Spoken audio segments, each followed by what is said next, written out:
Hello everybody, in this video we're going to learn how to do bloom exported from Blender into a scene like OBS or wherever you want to use it. Of course, we've also got animated bloom. Now this we're going to use transparent video for. Awesome, let's find out more. So I thought with this type of scene it'd be good to just go through the entire process with you, and I'll put timestamps down the bottom so you can jump to the appropriate place. But if you want to learn the whole steps, we'll just go through this process together. So in front of me here, I have a cube. Let's give it an emission shader so it's got some bloom. I'm actually going to remove the principled BSDF, have an emission shader, set it slightly orange in color, something like that, and bump up maybe this to 2 or 3. Now, if we go into rendered mode, or material preview, we're not actually going to see any bloom effect at the moment. Bloom is a post-processing effect. So essentially, we have to block out the object so it basically occludes behind. And then we add on the bloom effect afterwards, both on top of this object and everything around. So it does need a background to work. Often when you export, you end up with something like this. You've got the bloom effect, but it's only on the object. So you do need to export this cutout and the actual bloom effect itself. And don't worry, we'll go through all of that. So we've got an emission here. We can't see it. We need to add the glare node in compositing. I'm actually just going to use my new add-on. All it's going to do is add in the glare node automatically for us and give us a load of adjustments that we can use. And over in the viewports layout, what we can also do is set this, where is it? Down here. We can actually turn on render view. It'll apply the bloom and everything, and we can start playing with it. So I'm going to make the bloom a bit bigger. And I'm also going to lower the threshold. It's going to make it glow a little bit brighter. And then maybe bump the strength up as well. So we really get a exaggerated bloom effect so we can see what's going on. Now, one thing I do want to do is switch over to rendered mode, which I'm already in. And this will work in both cycles and Eevee, which is fantastic, whatever we're setting up here. And now we can go into the compositing tab because we do need to add a few extra nodes in. So we have our glare node here. Let's push it to one side. We need to output 2 images. We need to output an image that's just a cutout, so it's just going to be a black object where that glowing cube is, but it will be like an outline moving around, a silhouette, if you will. And then the other one would just be the bloom effect itself. And we need to do a couple of color mixes. So let's go ahead, add in color mix. Sorry, mix color. I always get those the wrong way around. This image needs to go into the bottom with the top one set as white. And then this one needs to go into the top one with the bottom one set as black. And if we go ahead and view both those mix nodes, we won't see anything because we've not rendered our image. So let's go ahead and hit F12. This is what our scene looks like at the moment. There is a problem here. We've not got any transparency in the background. So we're going to need to sort that out as well. Let's do that straight away. Under the render properties, we're going to go to film. On that drop down, we need to tick transparent. Now, when we render it out, we'll have this checkerboard background, and that's what we want to see. Now, over here, we're going to see this. We won't see the checkerboard background when we're viewing this mix node. Let's go and view this one. We get this sort of cutout, this silhouette of the cube. That's exactly what we want to see. Now, we want to export both of those images, and rather than flipping between the composite, we can do that. We can simply plug this one in to the composite, render that, and then plug this one in and render that. That would be, dare I say, stupid. If we're doing an animation, it's fine for 2 images, sure. But if we were doing an animation, we'd want to make sure that we're automating that, right? So I'm going to move the composite out of the way, and we're going to have another output node called a file output. And we're going to plug this in. Unfortunately, we can't just plug another image in straight away. We need to go to the file output, go to the node properties at the top. And if you've not got this window open, you can go ahead and press the N key to bring that out. And we need to go down. We've got our image file here. It's going to be exported as a PNG. The alpha part of that is important, so make sure you've got it set as RGBA. And then it's called image. Well, let's call this one at the top cutout. And then let's go ahead and add another input for the output and plug this one in. And then we'll call this one, what should we call it? Let's call this bloom. Nice and straightforward there. And then we're going to get 2 files, one with the bloom and then one with the cutout. And then when we go ahead and render, that will render out to whatever this base path has been set to. So I'm going to go ahead and set up a folder where I want to export. In fact, I'm going to create a new folder for this. Everything else is in use by OBS and things like that. So this is the folder that we're going to export into. So I'm going to go ahead and click accept. And then we can see here we've got a file here. I had already selected something. So let's go in here and remove that. So it's going to export these two images to this location. In fact, I'm going to call this images just here so we can focus on it. Let's go ahead and render. You can see it's rendered to there. That was very quick. But now if I go ahead and drag across OBS. Okay, so I believe we've got OBS open. Fantastic. Now I just need to show you OBS being open. Now there might be a bit of lip sync delay here because I'm recording a recording of a recording or whatever. So I've set up this test bloom area and we're going to go ahead and go down to bloom image. Well, actually, let's start afresh.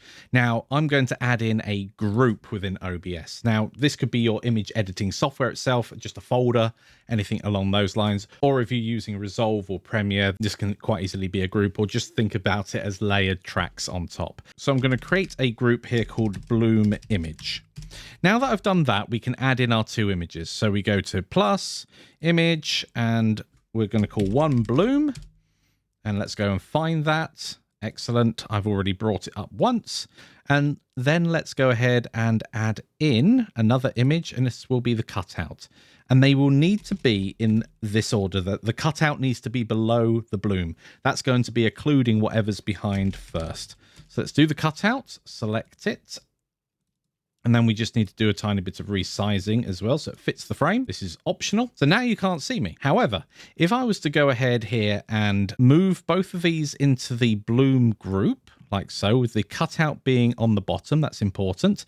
Then the bloom settings, if we right click on that and go to blending mode. Now, some setups will actually have this as just a drop down that you can go to on a particular image. Usually on layers, if you're in a image editing package, but if you're in Resolve or Premiere, it'll probably be in the inspector on that particular track or clip. And we need to set this to add. Hi. Now, the one thing about this is that sometimes you can see a bit of a dark border around.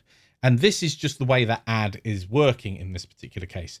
Some people will find that it would be better to, instead of having a bright image like this, where you can see contrast in much more detail, what you can do is change this from blend mode being add to screen.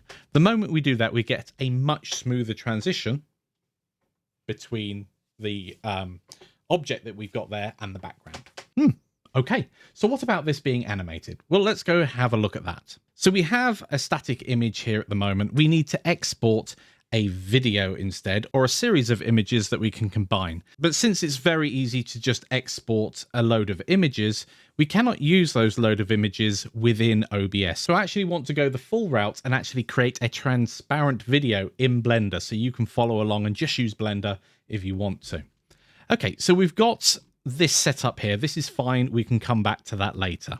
However, what we need to do now is create some animation. To do that, I'm going to go ahead and add in, let's do a curve circle, make that a bit larger like so.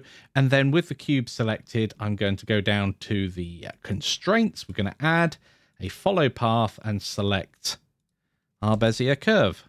It's not following it at the moment. We need to click on animate path. And if I remember correctly, this is only going to animate around 100 frames initially. So let's just make sure it loops. Yeah, that looks pretty good to me. So we've got this all here, and then we can just run through and go ahead and render an animation, and we'll get all of those images out. And we can do that. However, we also need to work on the output settings, and we can do this straight from output. Now, we will need to render out two videos. You cannot export it as just the bloom. Same reason as before, you need the cutout to occlude what's behind. Because if you're using screen or add to add the bloom effect on, it's not going to work without that occlusion behind. You'll be able to see what's behind our object. And we'll see that as we start building it up in OBS in a moment. Okay, so this is going round. We've got that animated. Let's go to the output tab. I'm actually going to set this at 2560 by 1440. So I don't have to rescale in OBS, but feel free to stick that to whatever you want. I'm going to leave the frame rate at 24. And as we go down, we get to the output section. And what we want to do here is we need to output as a video. As I say, you can output a PNG and export those, but let's do a transparent video because you're going to learn something here. And we want RGB. Do we? Let's go to our encoding and see what we can get. So there are certain formats. There are containers like MKV, like MP4, AVI, etc. These are all containers. Within those is a codec. How is this video encoded? So some of these formats, these container formats, won't work with transparency. However, QuickTime and AVI and WebM will. I wouldn't use WebM unless you're going straight to web. I want a higher quality one, so I'm going to pick QuickTime. So this is basically going to be a .mov file. Okay, now that we've got that, the next thing we need to decide is the codec. Some codecs will support transparency, some won't. And we can see at the moment it says black and white and RGB. So we've got no RGBA there. Okay, so let's switch this from H.264. And there's only a few codecs that support transparency. And this is not going to be an exhaustive list. ProRes does, but ProRes is not an option down here. DNxHD might do. I haven't played with it, but two that do are the PNG and QuickTime animation. The PNG is simply like an animated PNG wrapped in the QuickTime codec, or we've got QuickTime animation. Both of these will work, and I'm going to click QuickTime animation for my example. I'm not going to change any of the settings here. I found that the ones they have are absolutely fine. So we've got everything set up there, and we come back up now, and you see there's an option for the RGBA. That's important. We need that there. Now that we've got that, I'm going to go to my folder that we've been working on, and I'm just going to export to that folder. I'm also going to give it a name whilst I'm here. Let's call the first one Bloom. And let's make sure that's what's being sent out in the compositing tab. At the moment, we have the cutout being rendered. Let's go and render out the composite instead. Render animation. Oh, that doesn't look like it's rendering correctly. It's definitely moving. Have I adjusted the camera without paying attention? Let's have a look at the layout. Have a look at the camera. Ah, yes, I need to move the camera back. So let's just move it back and down a little, something like that. So let's play back to see. Okay, it does go out a little. I want to keep it in frame the entire time. Let's try that. Yes, that looks pretty good. Let's start that render again. So we're going to render out that animation, and it will take a few moments to do. Now, one of the things to bear in mind is that it's also outputting those two other images at the same time. That's going to become useful in a moment. However, you could disconnect them from the file output over in the compositing tab if you didn't want to render out those extra images. We could just render out the video itself. Okay, so we're coming up to the end here, so let's just let that finish off. Brilliant. So that movie should now be rendered, and we can test it within Blender ourselves. I'm going to go to the very end of our workspaces and add in video editing. And let's go and wait for this to load up. Let's go and add some stuff to this. So I'm going to go ahead and add in a background to work on. Either this mine will do, and then when we're over it, we can see everything working there. This is from my new Blender Foundations course. Check that out, link in the description. Or we can do this one here, which is a remaster of a course I worked on with Erindale, and this is the end product of it. I think because we've got animation on animation, I'm going to remove that for the moment and just add in that one there and make it bigger. So if we go into the folder where we've been exporting things, we can see we've got our bloom just here, and we can go and drop that in. It's happily going around. Now, this is what you'll get if you try and use some of the other blend modes without the cutout behind. So we can see that I've got that track selected. I'm going to change the blend mode over in Blender to add, like so. And you can see as it goes round, we've got this issue where you can see behind it because it's adding to what's there. That's how Bloom works. Or, as I've mentioned before, you can use screen, but once again, we can see what's behind. So we need that cutout there. Now, because we left those image outputs connected over here in the Compositor, we can actually use that over here. So I'm going to go to add, and then we've got image and sequence. If I go and find that folder again, so in here, tutorial, images, we've got all of these here. The bloom is going to be the bloom, but if we scroll down a little further, we're going to get to the cutout. And then we can select all of those and add an image strip, and it will add them for us in a row. Now we can see that we've added that there. In fact, let's go all the way back to the beginning and offset this by 1 frame. So we can see through our object at the moment. However, with that there, we cannot. Brilliant. That's exactly what we want. And I'd actually want to render this out so I could see the faces a bit better, but that's not important at the moment. Now we can simply just play that and it will add the bloom to the scene. And of course we can change this to a add as well and get that more bright and vibrant moving as it goes around. Now, of course, it's also adding to the background, which is why you get this more exaggerated bloom, because as it passes this white area, it's adding basically pure white to it. And because of that, you get this much harsher transition between one part and another. It's just a contrast line, essentially. However, if we use something like screen, then we don't get as harsh a line, but it is also not as vibrant. Okay. And of course, depending on the software that you're using, you may have other blend types that work better. I quite like Lighten after having a look at what's going on as it moves around. However, the effect that you end up with is entirely up to you. Okay, now comes the export from Blender, because whilst we have the bloom, we don't have this cutout. So what I'm going to do is I'm going to turn off both of those, and then we've got this cutout here that's moving around like so, and all we need to do is render that out. So going back over to the output tab, we can scroll down, and where it says bloom, I'm going to remove that and type in cutout. So let's come out and open up my other instance of OBS with me back. Hello, it's me. So we've got this bloom image here. We've turned that off. This is our original one, which is now offset and out of the way. So let's go ahead and add in, not an image this time, but we're going to add in a media source. New media source, I'm going to call it bloom vid, and then the other one will be bloom cutout or cutout vid. Local file, yes, we're going to browse, and we're going to go back a level to tutorial, and we've got our bloom just here that we can bring in. Okay, and there we go. We have it going around. And now we know from that what we will need to do. Oh, did I select loop? I don't think I did. So let's go to properties, click on loop, and then it will go around like so. And we can set that straight away. We know we're going to have a blending mode of screen or add. And we can see it orbiting there. Pretty cool, hey? But we need the cutout in there as well.